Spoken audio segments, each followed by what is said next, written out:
Hi good evening friends.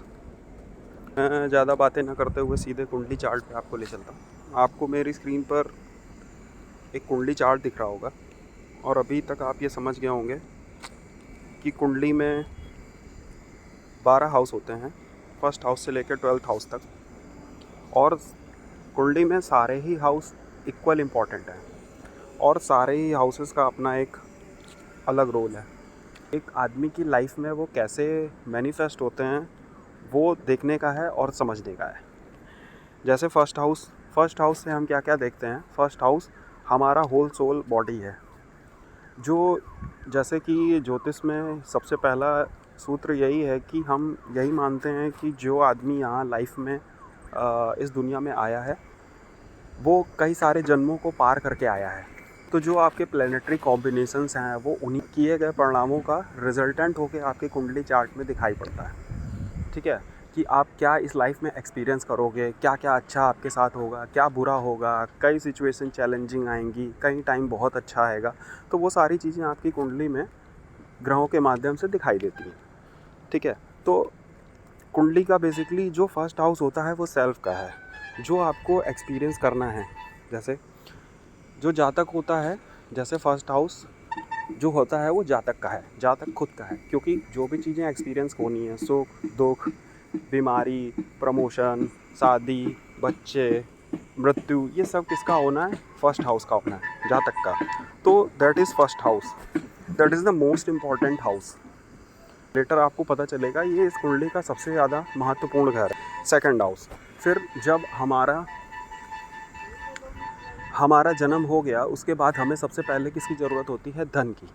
तो और हम किस किस जगह जन्म लेते हैं? वो है हमारी फैमिली। तो this one is the second most important house, second house. Third, courage, साहस, छोटे भाई बहनों का है और इससे हम छोटे डिस्टेंस की ट्रैवल भी देखते हैं। थर्ड हाउस से हम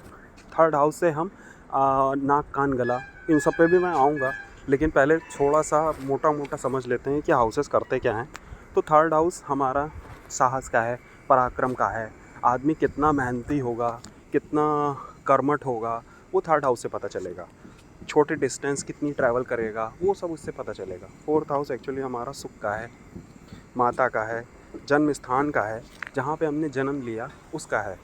ठीक है, फिफ्थ हाउस हमारे विवेक का है, बुद्धि का है, हमारी क्रिएटिविटी का है, हमारे संतान का है। ठीक है, हमारे पूर्व पुण्य का है। That is the most important thing, क्या वो हमारे पूर्व पुण्य का भाव है। छठा घर जनरली इसे अच्छा नहीं बोला जाता, लेकिन इसका भी अपना एक अलग सिग्निफिकेशंस है। जैसे इस घर को बोलते हैं छठा घर, ये रिपु है, रोग रिपु ऋण। तो इस तीन चीज़ें यहाँ से समझी जाती हैं। ठीक है, उसके बाद सातवां घर है। सातवां घर हमारा, जो हम समाज में लोग हमें जिस तरीके से देखते हैं वो उसका रिफ्लेक्शन है। एक्चुअली फर्स्ट का रिफ्लेक्शन सेवन्थ हाउस है। तो इस तरीके से ये हमारा रिफ्लेक्शन है कि सोसाइटी हमें किस तरीके से देखती है। हम अभी जैसे बिजनेस है, तो बिजनेस क्या है? हम अपने आप को रिप्रेजेंट करते हैं वहाँ। तो बिजनेस सेवन्थ हाउस है। तो सेवन्थ हाउस इस बिजनेस, स्पाउस और किसी भी तरीके का हम जॉइंट वेंचर करते हैं, वो हमारा सेवन्थ हाउस है। एट्थ हाउस इज़ आपका सडन होने वाली चीज़ें। जो भी चीज़ें आपकी सडन होती हैं लाइफ में, जैसे अचानक दुर्घटना हो गई, अचानक से किसी की मौत हो गई, अचानक से किसी क्रोनिक इलनेस का। Eighth house is illness also, मतलब क्रोनिक इलनेस का भी है। ठीक है, तो एट्थ हाउस इलनेस का भी है। फिर नाइन्थ हाउस नॉर्थ इंडिया में नाइन्थ हाउस को फादर से भी देखते हैं। मतलब फादर का विचार करना हो तो आप नाइन्थ हाउस देखोगे। नाइन्थ हाउस, उसके बाद भाग्य का।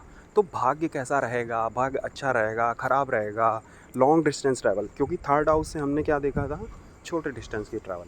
तो उसके सामने वाले घर से हम क्या देखेंगे? लंबी डिस्टेंस, मतलब बहुत दूर की यात्रा। अभी जैसे विदेश का कॉम्बिनेशन होता है तो वो मैं उन सब पे आऊँगा, लेकिन धीरे धीरे। Tenth house is overall Karma. आपका कर्मा कैसा है? आप समाज में कैसे काम कर रहे हो? आप छुप के काम कर रहे हो या कैसे काम कर रहे हो? आप अच्छे काम कर रहे हो, बुरे काम कर रहे हो? वो प्लैनेटरी कॉम्बिनेशन बताएगा और जो यहाँ पे राशि उदय होगी वो बताएगी। 11वां भाव आपकी आय का है, आपके सोशल सर्कल का है, आपके फ्रेंड्स का है, कलीग का है। तो ये सब 11th हाउस से रिप्रेजेंट होता है। उसके बाद 12वां घर मोक्ष का है, जो आपके खर्चे का है, आपके आइसोलेशन का है, हॉस्पिटलाइजेशन का है और एकांत का है। तो इन सब चीज़ों से आप कुंडली के सारे घरों को देख सकते हैं। इसके अलावा भी कई सारे कॉम्बिनेशंस हैं जो इनका सिग्निफाई करते हैं कुंडली। लेट मी जस्ट, तो ये तो मैंने मोटा मोटा आपको बताया कि कुंडली के ये भाव मेजरली इस चीज़ को रिप्रेजेंट करते हैं।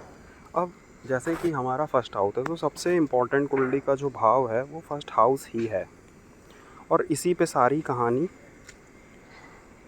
घूमती है। तो हमारे जीवन का जो कुछ भी अच्छा बुरा जो भी होना है वो सब फर्स्ट हाउस को होना है। आई होप आपको वीडियो अच्छा लगा होगा।